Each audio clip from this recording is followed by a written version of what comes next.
안녕하세요. 생활의 지혜 시간입니다.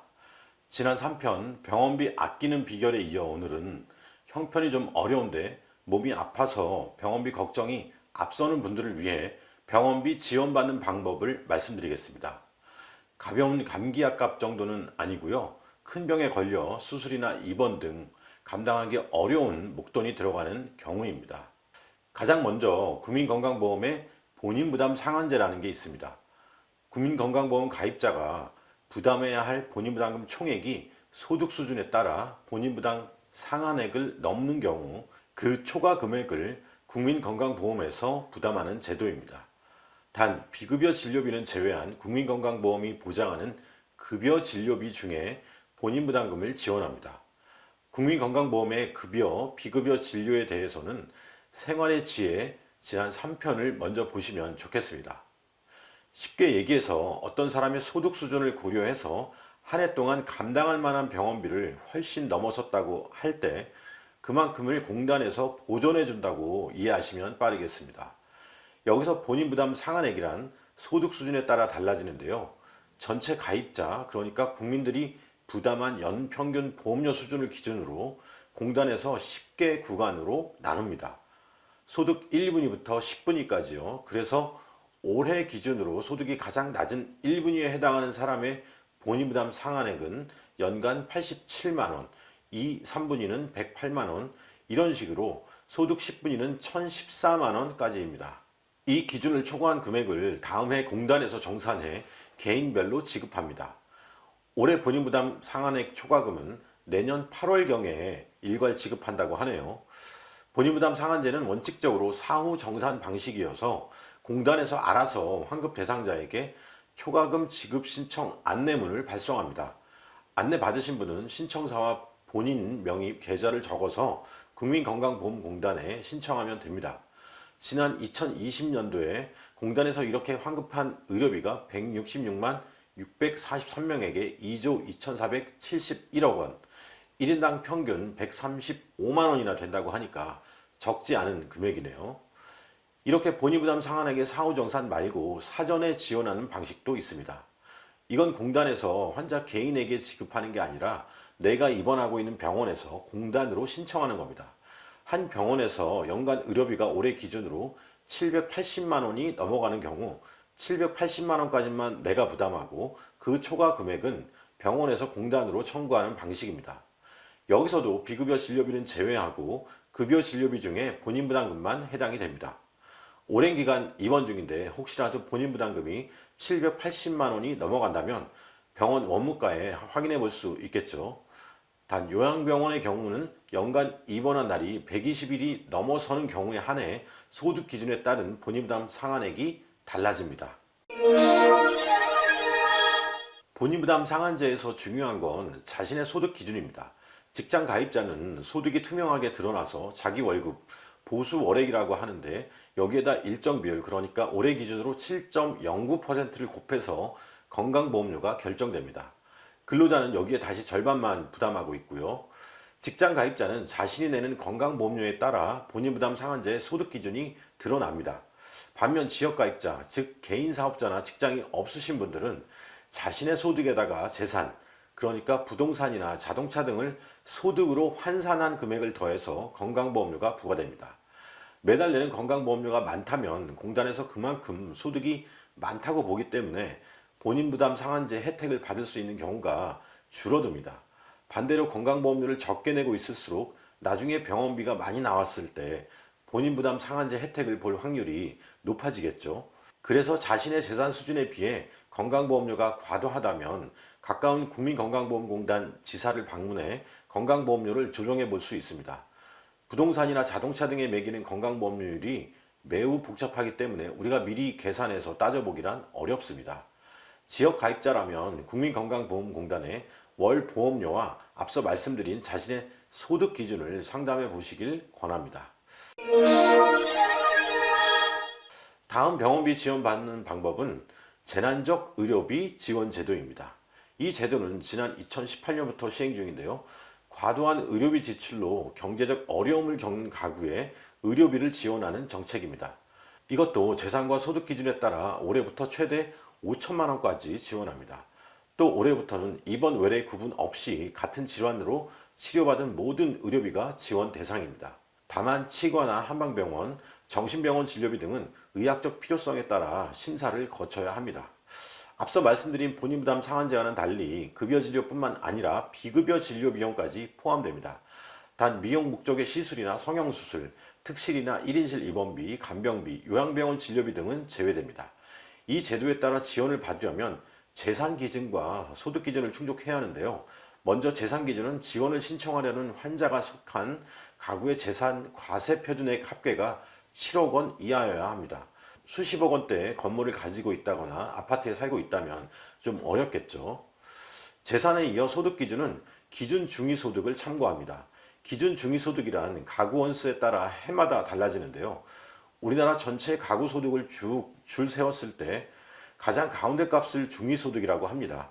국민기초생활보장제도 등 대부분 복지제도의 기준이 되는 값이 바로 이 중위소득입니다. 올해는 1인 가구라면 207만 7,892원이고 4인 가족이라면 540만 964원입니다.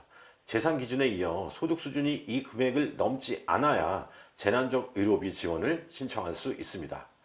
다만 환자 가구의 소득 기준이 기준 중위소득의 100%를 넘는다 하더라도 200% 그러니까 2배까지 되지 않는다면 개별 심사를 통해 진료비의 50%까지 지원받을 수 있습니다.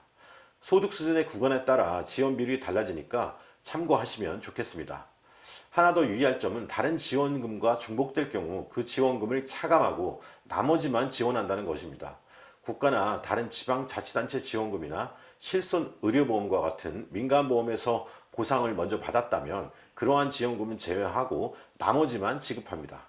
신청하는 방법은 태어난 날부터 180일, 즉 6개월 이내에 환자나 몸이 불편하다면 대리인을 지정해서 가까운 국민건강보험공단 지사를 방문해 신청하면 됩니다. 큰 병으로 수술하고 오래 입원하고 나서 병원비 부담 때문에 걱정하기보다는 이 제도를 꼭 이용해 보시기 바랍니다. 생각보다 많이들 이 제도를 몰라서 그냥 넘어가는 경우가 많습니다. 마지막으로 소개할 병원비 지원받는 방법은 긴급생계비 지원제도의 의료비 지원입니다.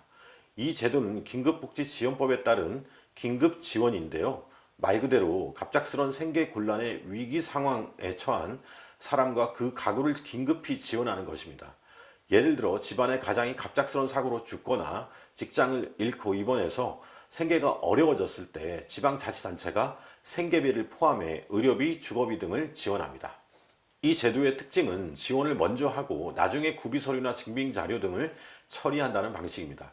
긴급 상황이다 보니 일단 먼저 지원을 해준다는 거죠. 이건 제가 직접 신청에 관여해 본 적이 있습니다. 혼자서 오토바이 배달 일을 하는 동네 형님이 어느 날 사고를 당했습니다. 트럭이랑 부딪혀 넘어졌는데 얼굴 뼈와 치아를 크게 다쳤습니다. 모아둔 돈도 별로 없는 데다 수술받고 입원하면서 한동안 일도 나갈 수 없게 되었습니다. 그래서 이 형님이랑 구청 복지과에 찾아가서 긴급 생계비와 의료비를 신청해 지원을 받은 적이 있습니다. 선지원 후처리 방식이기 때문에 처음에 신청할 때 많은 서류를 제출하지 않아도 됩니다. 간단한 신청서를 쓰고 통장 사본을 내니까 며칠 안에 바로 입금이 되더라고요. 중요한 건 생계비뿐만 아니라 당시 수술비와 치과 진료비 등 의료비 지원도 받을 수 있었다는 것이었습니다.